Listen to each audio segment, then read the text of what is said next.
6월 24일 화요일 매일 묵상을 시작하도록 하겠습니다. 오늘의 본문 말씀은 역대상 24장 1절에서 31절까지의 말씀입니다. 오늘 본문은 제사장들의 조직과 직무에 관한 이야기입니다. 이 아론 계열로 구성되어 있는 조직으로 나답과 아비후는 아버지보다 먼저 죽었기 때문에 일단 제외되고 있습니다. 그리고 그들에게 아들이 없었기 때문에 나답과 아비후의 직무는 이어지질 못했죠. 아론의 남아있는 아들로 이 엘르아살과 이다말이 이 제사장의 직분을 맡았음을 이야기해주고 있습니다. 그리고 엘르아살과 이다말이 직분을 맡음에 있어서 엘르아살 자손은 사독으로 이다말 자손은 아히멜렉으로 직무를 나누어 맡았음을 이야기하고 있고, 엘르아살 자손이 이다말 자손보다 많기 때문에 엘르아살 자손의 우두머리는 16명이고 이다말의 자손의 우두머리는 8명으로 해서 총 24명이 5절에는 제비를 뽑아서 피차에 차등 없이 직무를 놔두었다는 사실을 이야기해주고 있어요. 그래서 이들을 24반차라는 조직을 갖추었다라고 이야기하고 있고, 이 제사장들은 보름을 주기로 성전에 들어가 여호와가 명하신 규례대로 섬겼다고 19절에서 이야기하고 있습니다.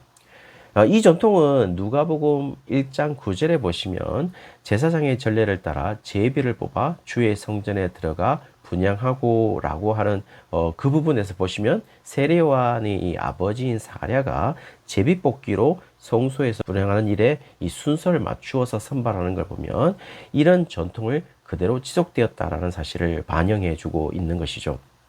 오늘 본문의 특이점은 방금 말씀드린 것처럼 제비를 뽑아서 사람을 선택하는 것이 마치 일상처럼 행해지고 있다라는 것입니다.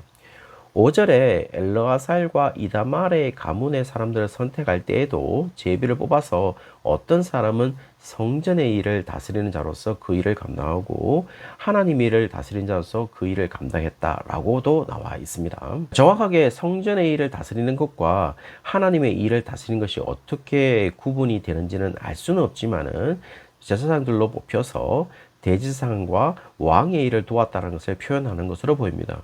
물론 이 하나님 일을 다스리는 것으로 왕의 일을 어떻게 도왔는지는 자세히 알 수는 없습니다. 그래서 성전의 일과 이 하나님의 일을 따로 구분하지 않고 표현한 것이 아닐까라고 해석하기도 하는 것이죠. 어쨌든 지금 일을 맡기는 것은 제비뽑기로서 그 직무를 맡았기 때문에 그 사람의 능력이나 은사에 관계없이 직무를 담당했다는 것을 알 수가 있죠. 그리고 23장에 레위인의 직무 배분에 있어서 다윗이 주도한 것처럼 이야기하고 있지만 24장의 제사장의 직무는 다윗이 주도한 것이라기보다는 제비뽑기로 사람이 선발되었고, 직무에 있어서도 순번 자체 아니었습니까? 순번도 제비를 뽑았다는 사실은 하나님이 주도했다라는 사실을 강조하고 있는 것으로 보입니다. 그래서 제외되는 사람이 없도록 했던 것으로 보여요. 18절까지 24명이 1년에 2번 들어가게 되고 예루살렘에서 직무를 수행하는 방식을 취하고 있다는 것이죠.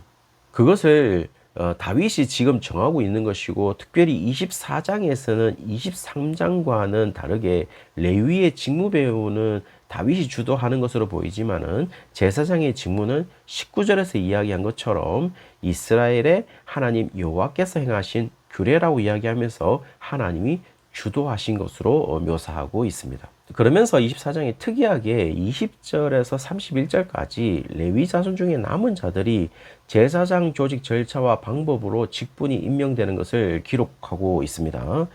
23장에 나타난 레위인과의 관계성은 확실히 알 수는 없습니다. 그러나 24장에 나타난 레위인의 조직은 23장에 나타난 레위인과 겹치는 부분도 분명히 있지만 게르손 가문이 빠진 것이나 23장에 나오지 않는 이름들이 등장하는 것이나, 특별히 26절에서 30절에 보시면은 무라리 자손이 기록되고 있는데요.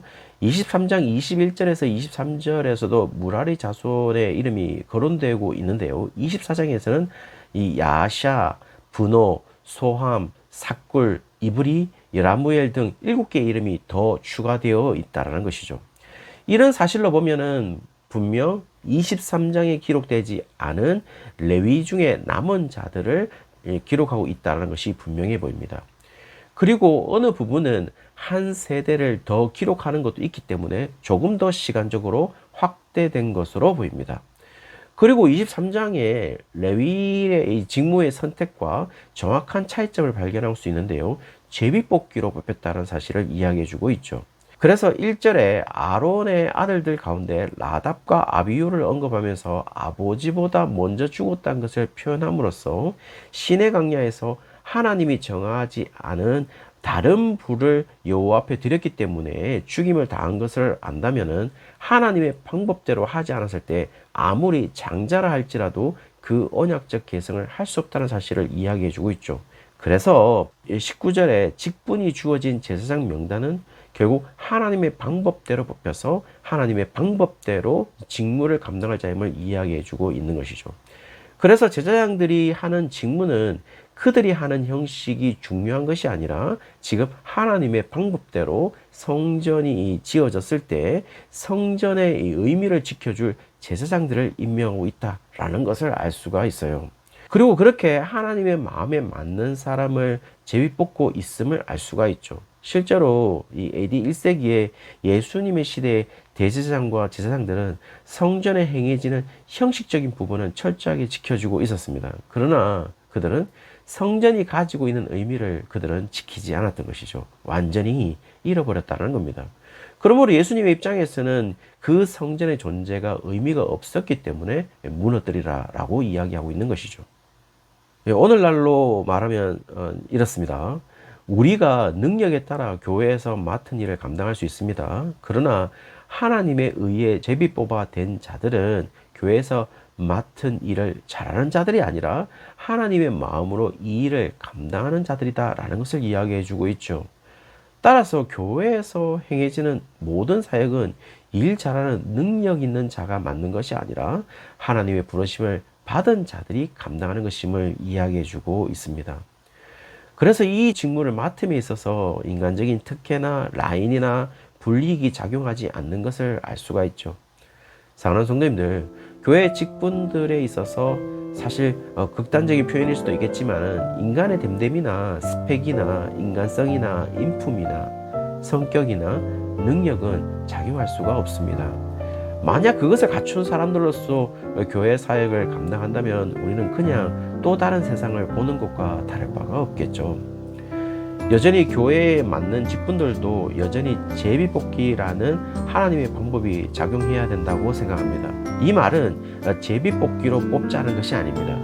지금 현대의 방식 속에서 하나님의 방법이 무엇인지를 정확히 찾을 필요가 있어 보인다는 것이죠. 그 방법을 찾지도 않으면서 그냥 단순하게 여러 가지 절차와 방법이라는 것이 여전히 세상에서 도입된 방법으로 뽑고 임명하는 것이라면 하나님의 방법과 인간의 합리적인 방법과 어떤 차이점이 있다는 것인가요? 어느 예능 프로그램에서 카이스트 학생을 찾아간 적이 있었는데요. 카이스트 학생의 절망감은 거르고 걸러서 여기에 왔는데 자신이 이제 걸러진다고 이야기하면서 여전히 능력 중심의 판단 기준이 계속되는 과정을 피할 수 없다라는 것을 이야기해 주고 있었어요. 그래서 똑같이 세상에도 그런 평가를 받고 있다가 교회에 와서도 그런 방법으로 실행되고 있다면 하나님은 그런 교회의 모습을 어떻게 보시고 계실까요? 그러나 분명한 것은 말이죠. 사랑하는 성도님들, 하나님이 보시는 기준은 다르다는 것입니다. 적어도 우리는 하나님의 제비뽑기에 이미 뽑힌 자들이라는 것이죠. 왜냐하면 이미 구원이라는 제비뽑기에 뽑힌 자들이기 때문이죠. 그렇다면 우리가 제비뽑힌 자들로서 우리의 능력과 상관없이 하나님이 우리를 부르셨다면 그 부르심의 사명을 감당할 수 있지 않을까요? 오늘 하루가 그런 부르심의 사명으로 지금 제사장들이 하나님의 일을 감당하고 있듯 우리에게 향한 하나님의 일을 감당하는 날이 되시기를 주의 이름으로 축원합니다.